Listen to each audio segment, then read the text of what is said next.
So basically, we talked about various communist aims and methods of their revolution. And I would like to ask all of you, really, to explain something more, maybe even more to make a difference between the stratification of the communist methods.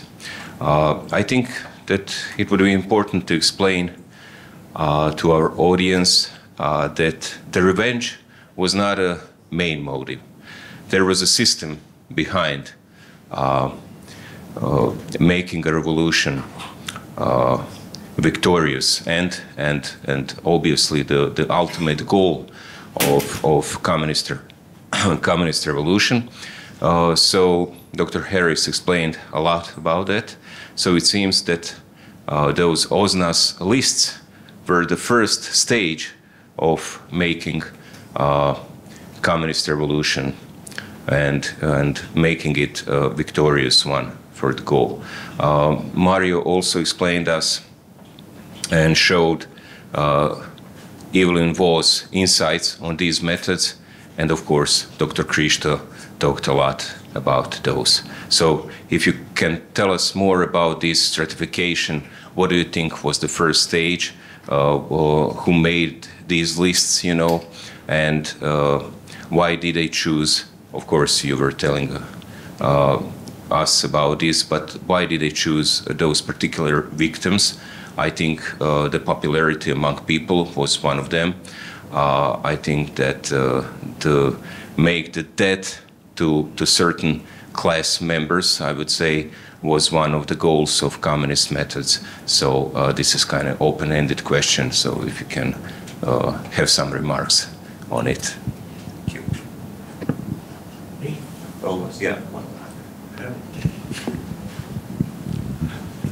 Well, Hrvoje makes a very important point, and that is that the motivation for mass killings was not revenge.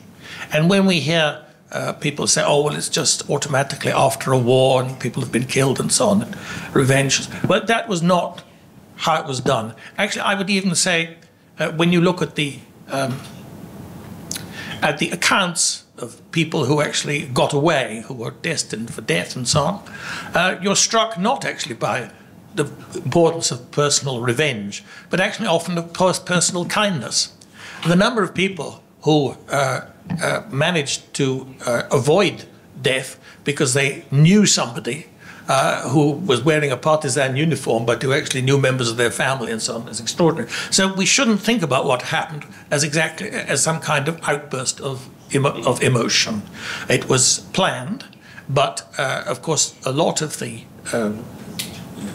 extra killing was the result that is how these people behave. Let me just be frank, that is how these barbaric people from some areas behave when they are given the chance to do so. The other element I just would mention about this is it's very interesting to me that from a very early stage, officially with this declaration in April 45, but from before that, the Communist Party was determined to confiscate property. It was just as interested in grabbing, in stealing, as it was in killing. And there's nothing really emotional about that. That they wanted this, they wanted to seize people's assets. They said for use by the party, but anyway, they wanted to seize assets. Yeah, Dr. Kristo has a remark also. Thank you. Well, speaking about motivations, that is something that I was concerned about, particularly, and I tried to find out, reading some, trying to find out some responses in literature, and I found the most helpful one was Maritain, French philosopher, Catholic, of course. And he said that we can really talk about a form of religion, pseudo-religion, but a religious motivation. That is, it manifests dedication, effort to surpass everyone else, and so on and so forth, so that it becomes, and that in turn becomes otrovan, poisonous. And that's one of the one possible answer. Do you have any remarks on this? I agree that that was actually planned. And for communists, it became important to, remove all the obstacles that were standing in the way of establishing a monopoly in a society. At the end of the war, actually, there were not those, open enemies as important for them, but those who were actually not behaving that way. So in September 1944, they, started with the open war against the members of the Croatian Peasant Party who didn't participate in Ustasha regime. And since they were observed as dangerous. Since, they couldn't identify themselves as the enemies of the people or collaborators with the Nazis or Ustashas, so they were even more dangerous for communists. And some other people, for example, recently it was, some documents were found confirming that, for example, one priest called Dragutin Jesih, who was nominated in 1994 as the righteous among nations by Yad Vashem, was actually killed by communists in late fall 1944. So he was the one who was rescuing Jews and Serbs and who had contacts with partisans, but he never became a communist and was ready to criticize communist moves in that stage of the war. So they tried to convince him not to do that, and when they failed to convince him to remain silent or what else, he was simply executed.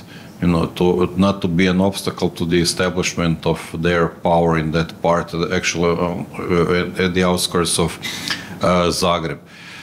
So that was a pre-planned cleansing of all of those who could become obstacles to the establishment of total communist power. Yeah, thank you so much. I think it would be important to focus on to what extent Yugoslav communists were leaned to the Soviet model, because the core communist leadership was, they were all Moscow students. And what do you think, to what degree they followed the Soviet model, and to what degree the Soviets did learn and teach the Yugoslav communists upon their own methods?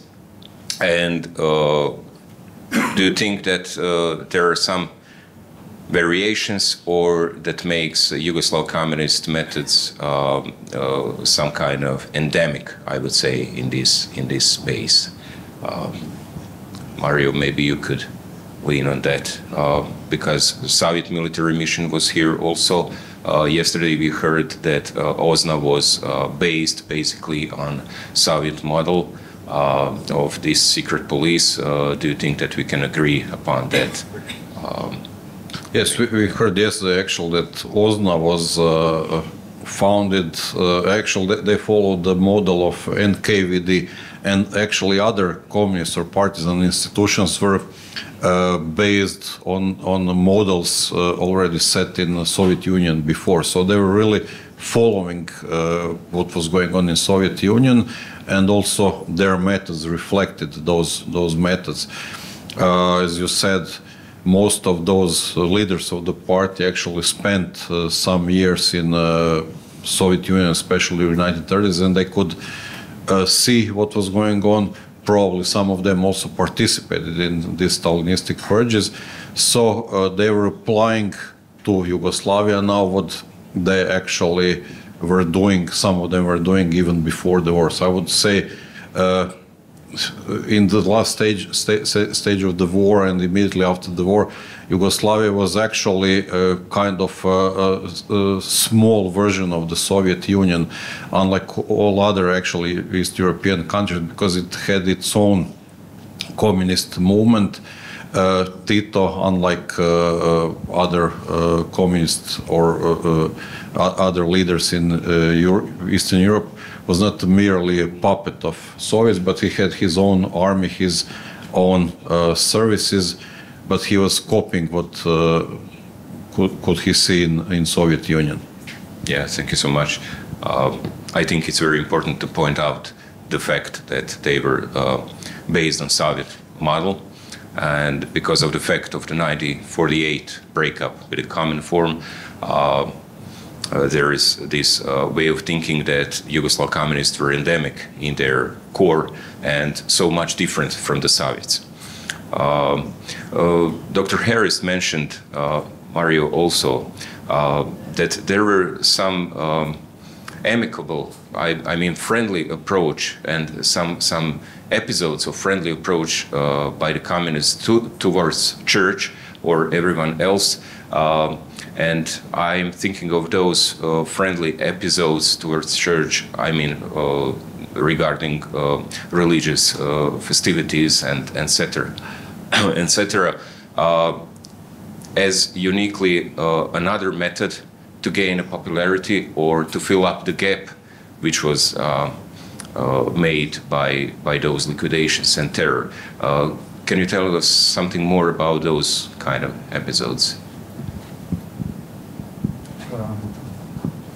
Well, I think that is a question there, mostly a way of finding how to control the whatever they come to. That is the interest of the party, and that means of any party, of communist party in the world, and all of them are. To answer the previous question, no, all of them are modeled after the Soviet Union. There was no getting out of that.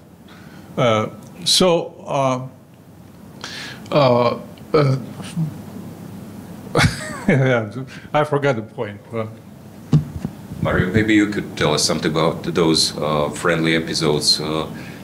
Because I believe that Ritik was having a mass in Topusko. You know, Evelyn Waugh probably wrote something about it, but it was so short episode of partisans letting them having a mass gathering there. Yeah, communists tried to attract some priests, some members of the clergy, so-called people's priests, in order to spread their influence among Catholics in Croatia, to blur that image of the party as anti-clerical, anti-actually oriented against any religion. So in some places during the war, they allowed, masses to be celebrated, priests to do what they're usually doing, but that was more tactic than some consistent policy. At the same time, we have already in the early stages of the war killing of priests, burning of churches, condemning the religion as such. And I would say that more let's say, friendly moves towards the church could be seen in the last stages of the war, as a result of that policy of Popular Front, showing that they are not only communists, that there are others in their ranks, and also,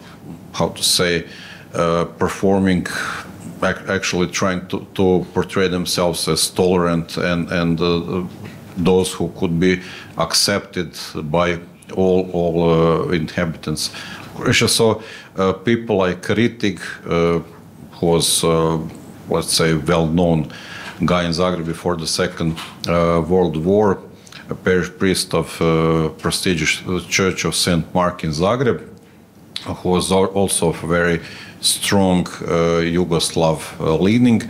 And that's actually why probably he left Zagreb in 1941 and actually later joined partisans. So they used him to show that tolerant face of the movement. So he was preaching, saying that so-called People's Liberation Movement is not communist one, is not atheist one, but it's a freedom-loving movement that is going to bring freedom. So he was, in a way, how to say, a useful idiot in the hands of communists, you know. So they were using him to show that other face, allegedly existing other face of the movement. Yeah, I think it's important to point out that this was only a tactical method. I'm sorry. I just wanted to illustrate the point by giving you the example of priest associations in communist parties. All communist parties tried. They wanted to attract some priests. And they were not interested in, of course, they were giving them some money and privileges and so on and so forth. But that is not the main attraction. And the main attraction for the party was, or main intention for the party is to introduce what they called some differentiation in the church. In other words, that the church divides itself, within and from within, and that makes her weak and manageable, so to speak, by the party. And that is precisely why the bishops in Croatia were extremely against it. And they were vehemently opposed to that because they saw exactly where the danger comes from, and that depended. Okay. I just add one thing. I just add that if you look at the minutes of the Politburo of the Central Committee of the Communist Party of Croatia, you can find all of this confirmed there.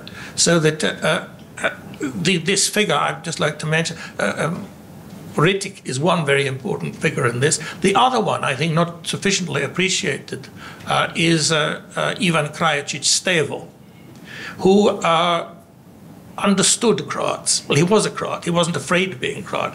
And he knew how important the church was. And so he wanted to create basically an alternative church, a differentiation, but he actually had a clear strategy, because he reports to his colleagues there that he's been meeting this priest, that priest, that they'd given money to for various bishops to do this, that, and the other.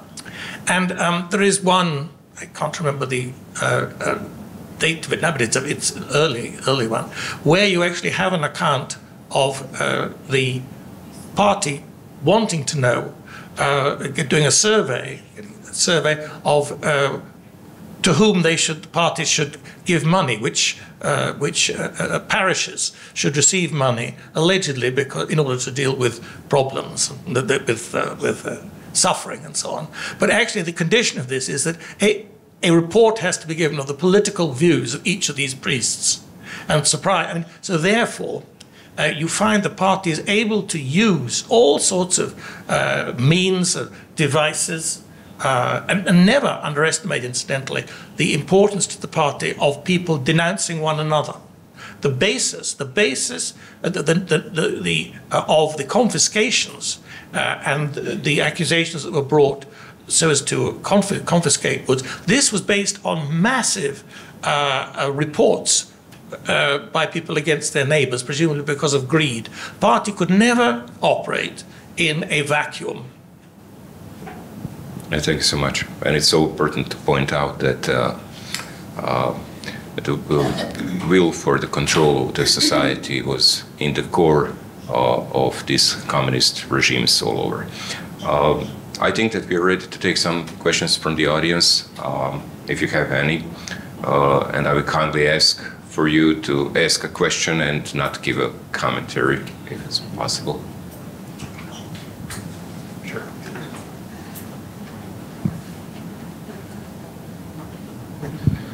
Radi.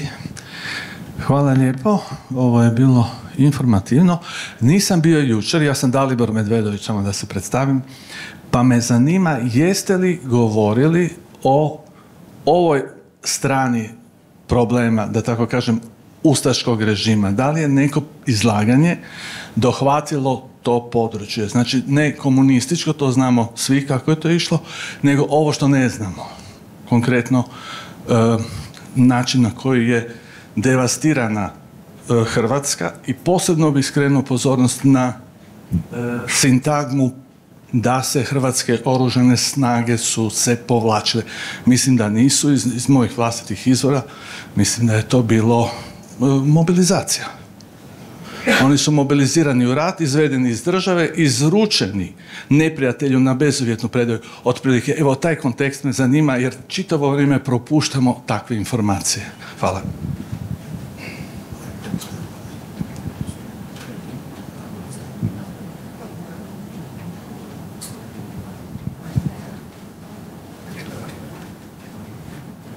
Maybe we can take some more questions and then answer all of them. Do we have any? I suppose this is one.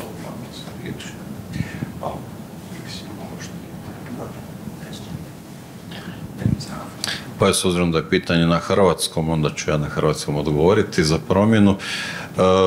Pa mislim da je o dakle, politici ustaškog režima Nezavisne države Hrvatske jako puno toga rečeno i napisano, s obzirom da se na neki način ovim skupom obilježava obljetnica, dakle završetak Drugog svjetskog rata, nekako nam se činilo da je možda zanimljivije ili važnije progovoriti o onome o čemu se zapravo puno manje zna. To je upravo dakle politika komunističkog režima, ali evo svatko ko želi, postoje deseci različitih studija, knjiga, izdanja o propasti zapravo Nezavisne države Hrvatske, o tim zadnjim mjesecima ili danima, o politici ustaškog režima prije toga, tako da evo, jučer nismo to spominjali ili smo se samo ukratko dotakli, ali evo, može se o tome isto pričati, zašto ne, i kažem, puno toga je do sada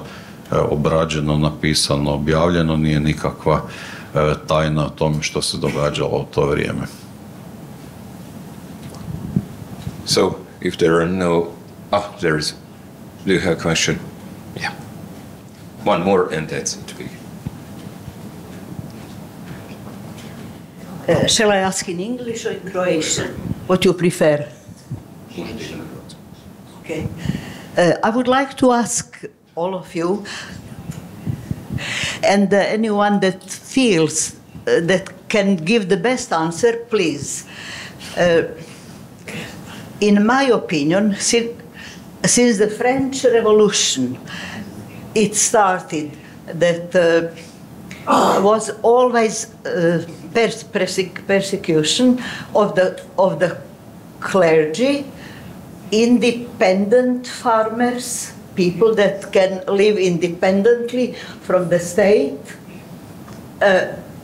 intelligent people that think differently. In my opinion, is the same pattern in the October Revolution and Yugoslavia. So I would think that all that was planned somewhere long time ago. Okay. Whoever can give me answer. Thank you.